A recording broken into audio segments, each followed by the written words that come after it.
আসসালামু আলাইকুম প্রিয় দর্শক ভাই বোনেরা, আশা করি সবাই ভালো আছেন। সবাইকে আমার গার্ডেন চ্যানেলের পক্ষ থেকে জানাই অনেক অনেক শুভেচ্ছা। দুই হাতে দুই ব্যাগ নিয়ে উপস্থিত। ব্যাগে কিন্তু অনেক মূল্যবান সম্পদ, বুঝতেই পারছেন। আমার গাছের জন্য অমূল্য সম্পদ এটা। সবজির খোসা, কলার খোসা 2 দিনের পুরো জমা করে নিয়ে এসেছি।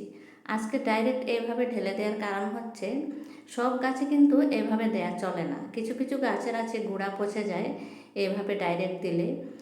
আর আজকে আমি যে গাছগুলোতে দিচ্ছি, চাল কুমড়ো গাছের গুঁড়া কিন্তু সহজে পচে না, তাই আমি ডাইরেক্ট দিয়ে দিলাম চাল কুমড়ো গাছগুলোতে। সবজির খোসা দিয়ে সাধারণত মাটি দিয়ে ঢাকা দিতে হয়।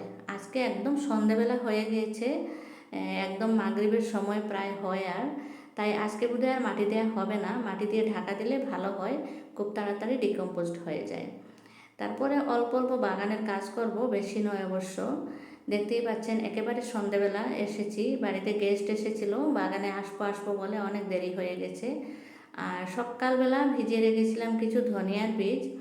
গরমের দিনে অবশ্য ধনিয়া দেওয়া চলে না, তবুও আমি দেই। আমি ধনিয়ার পাতা হাতের কাছে পেলে প্রায় অনেকগুলো রেসিপিতেই ইউজ করে থাকি। ধনিয়ার পাতাটা আমার খুব পছন্দ, তাই আমি গরমের দিনেও ধনিয়া পাতার জন্য ছিটিয়েই থাকি।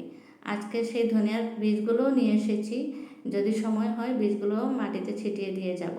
আরও কিছু অল্প স্বল্প এই যে মরিচ গাছের গুঁড়াই টুড়াই এগুলো একটু নেড়ে দিলাম। মাটিগুলো মাঝে মাঝে কুড়িয়ে দিতে হয়, মাটিগুলো কুড়িয়ে না দিলে কিন্তু মাটিটা বসে যায়। তাই আমার বাগানের ভাই বন্ধুদের বলছি, আপনারা নিশ্চয় সবাই বাগান নিয়ে ব্যস্ত।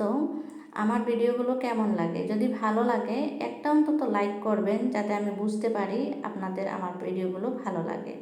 আর এই যে দেখুন, গ্রো ব্যাগে আগে থেকে মাটি ছিল, কিছু পুরানো মাটির সাথে আমি উপরে উপরে কিছু নতুন মাটি দিয়েছি, আর মিক্স করে নিয়ে তারপরে আমি ধনিয়াগুলো দিয়ে দেব।